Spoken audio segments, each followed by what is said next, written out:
உலகமெங்கும் வாழ்ந்து கொண்டிருக்கும் அஸ்ட்ரோ ரவி நேயர்கள் அனைவருக்கும் அன்பான வணக்கங்கள். நான் பாரம்பரிய ஜோதிடர் பா ரவிக்குமார். இப்போ பார்த்திங்க அப்படின்னா விசுவா வசு வருடத்துடைய பங்குனி மாதத்தினுடைய பலன்களை பற்றி தான் இந்த காணொலியில் பார்த்துட்ருக்குறோம்.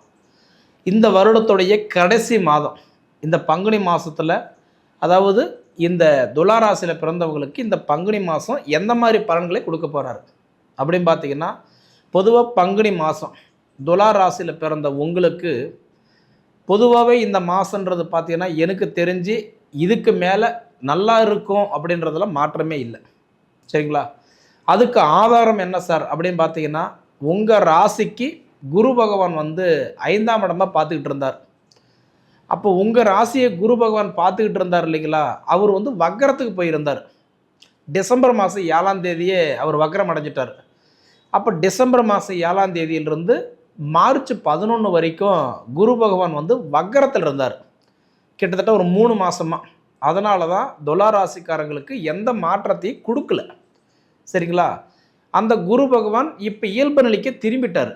இப்போ பார்த்தீங்க அப்படின்னா உங்களுக்கு கரெக்டாக ஆங்கிலத்துக்கு சொல்லணும்னா மார்ச் 11, தமிழுக்கு சொல்லணும் அப்படின்னா உங்களுக்கு மார்ச் 27 குரு பகவான் வக்கர நிவர்த்தி அடைஞ்சிட்டார். அப்போ குரு பகவான் இயல்பு நிலைக்கு வந்துட்டு உங்கள் ராசியை மீண்டும் பார்க்க ஆரம்பிச்சிட்டார்.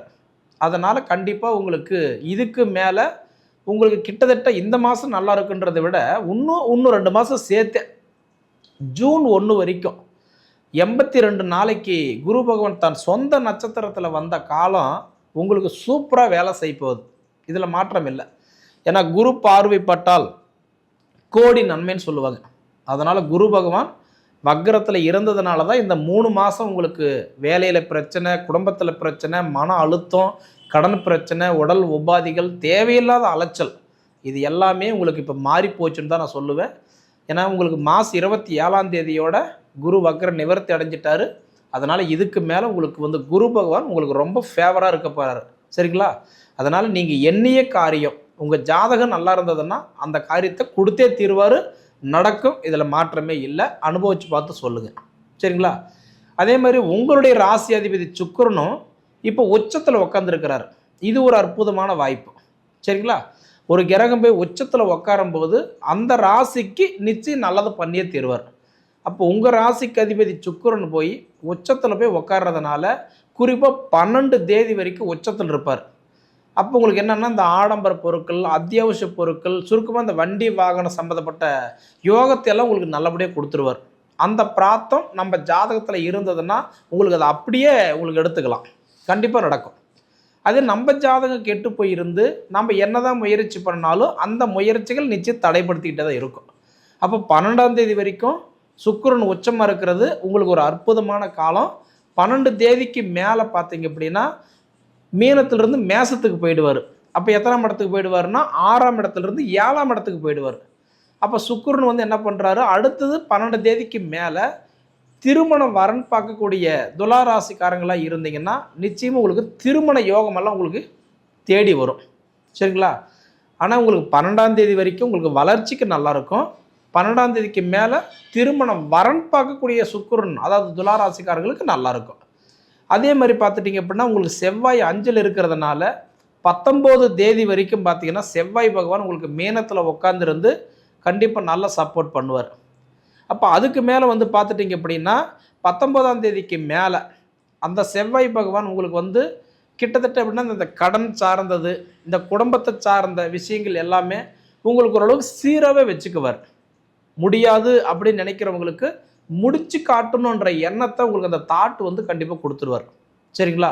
அதனால் பார்த்துட்டிங்கன்னா இன்றைக்கி எனக்கு தெரிஞ்சு இந்த மாதம் உங்களுக்கு நல்ல ஒரு மாற்றத்தை கொடுக்க போகிறார தவிர சரியில்லைனால எதுவுமே சொல்ல முடியாது. அப்போ இதை தாண்டி பார்த்தீங்கன்னா புதன் பகவான் இப்போ பார்த்தீங்கன்னா அவரும் இப்போ வக்கரத்தில் இருக்கிறார். இன்றைக்கி இந்த பங்குனி மாதம் 7ஆம் தேதி புதன் பகவானும் வக்கர நிவர்த்தி ஆகிறார். அப்போ புதன் பகவான் வக்கர நிவர்த்தி அடைஞ்சிட்டாருன்னா 7 தேதிக்கு மேலே அப்படி பார்த்தீங்க அப்படின்னா உங்களுக்கு 27 தேதி வரைக்கும் அந்த 20 நாள் இருக்குது பார்த்தீங்களா? ஏன்னா 5ஆம் இடத்துல உட்காந்துருக்கிறார் புத்திரஸ்தானத்தில். அப்போ இந்த குழந்தை வரம் இல்லாமல் இருக்கிறவங்களுக்கு நான் நிறைய கோயிலுக்கு போயிட்டுனுங்க, நிறைய ட்ரீட்மெண்ட் எடுத்து பார்த்துட்டேனுங்க, நிறைய விஷயங்கள் நான் செலவு பண்ணிட்டேன், எனக்கு எதுவுமே நடக்கலன்னு சொல்கிறீங்களா? நிச்சயம் உங்களுக்கு வந்து 100% நான் சொல்கிற மாதிரி உங்களுக்கு வந்து கரெக்டான முறையில் அந்த புதன் பகவான் வக்கர நிவர்த்தி அடைஞ்சிட்டார் அப்படின்னா, அதுக்கு மேலே உங்களுக்கு ஓரளவுக்கு கண்டிப்பாக நல்லா இருக்கும். அப்போ அந்த முதல் 7 நாள் தான் நல்லா இல்லை. 7 நாளுக்கு பிறகு பார்த்தீங்கன்னா, கண்டிப்பாக உங்களுக்கு ஓரளவுக்கு புத்திரஸ்தானம் ஓரளவுக்கு நல்லாயிருக்கும். சரிங்களா? இதையெல்லாம் தாண்டி பார்த்தீங்கன்னா, உங்களுக்கு சூரியன் 6ஆம் இடத்துல இருக்கிறார். அப்படி பார்த்தீங்கன்னா, இன்றைக்கி 6ஆம் இடம்ன்றது வந்து ரோகஸ்தானத்தில் சூரியன் போய் உட்காரும்போது, இந்த வம்பு, வழக்கு, இடையில இருக்கிற இந்த பிரச்சனை, இந்த குழப்பங்கள், இந்த மாதிரி சின்ன சின்ன பிரச்சனைகள்லாம் இருந்தாலும், அதுக்கு சரியான ஒரு தீர்வு உங்களுக்கு இந்த மாதம் கிடைக்கும். சரிங்களா? ஏன்னா எப்படி பார்த்தாலும் எனக்கு தெரிஞ்சு துலா ராசிக்காரங்களுக்கு நிறைய ப்ரெஷர் அனுபவிச்சிருப்பீங்க. நிறைய கஷ்டங்கள் கொடுத்துருக்கோம். நீங்கள் யூடியூப்பு, இன்ஸ்டாகிராம், ஃபேஸ்புக்கிலலாம் போய் பார்த்தீங்கன்னா, துலா ராசிக்கு நல்லா இருக்குது, நல்லா இருக்குது, நல்லா இருக்குன்னு தான் சொல்லியிருப்பாங்க. ஆனால் நான் சொன்ன மாதிரி 3 மாதமாக நீங்கள் நல்லா இல்லை. அவ்வளோ கஷ்டத்தில் இருந்திருப்பீங்க. இது எல்லாமே இப்போ உங்களுக்கு மாறப்போகுது. இதுக்கு மேலே உங்களுக்கு நல்லாவே இருக்கும். சரிங்களா? எனக்கு தெரிஞ்சு அந்த 7 நாள் உங்களுக்கு கொஞ்சம் குழப்பம்னு சொல்லிக்கலாமே தவிர, அதுக்கு மேலே வரக்கூடிய நாட்கள் வந்து பார்க்கும்போது உங்களுக்கு இந்த கல்வி நல்லாயிருக்கும், திருமணம் சார்ந்த கேள்விகள் நல்லாயிருக்கும். வரன் பார்த்துக்கிட்டு இருக்கிறவங்களா இருந்தீங்கன்னா, உங்கள் சுய ஜாதகம் நல்லா இருந்தால் அதை அப்படியே உங்களுக்கு எடுத்துக்கும். சரிங்களா? அதனால் ஒன்றும் இல்லை, இந்த துளாராசியில் பிறந்த உங்களுக்கு இந்த மாதம் நல்ல ஒரு மாற்றங்களை கொடுக்க போகிறாரு. இதை நீங்கள் அனுபவித்து பார்த்து சொல்லுங்கள். சரிங்களா? சரி நேயர்களே, அதாவது நம்ம சேனலை சப்ஸ்கிரைப் பண்ணாதவங்க சப்ஸ்கிரைப் பண்ணிக்கோங்க. உங்கள் நண்பர்களுக்கு ஷேர் பண்ணுங்கள். சொல்ல வர வேண்டிய விஷயத்தை கமெண்டில் சொல்லுங்கள், நான் தெரிஞ்சுக்கிறேன். அது போக உங்கள் பொன்னான நேரத்தை ஒதுக்கி எவ்வளவு நேரம் என்னோடய காணொலியை நீங்கள் முழுமையாக பார்த்ததுக்கு மனசிலிருந்து கேட்டுக்கிறேனுங்க. நன்றி.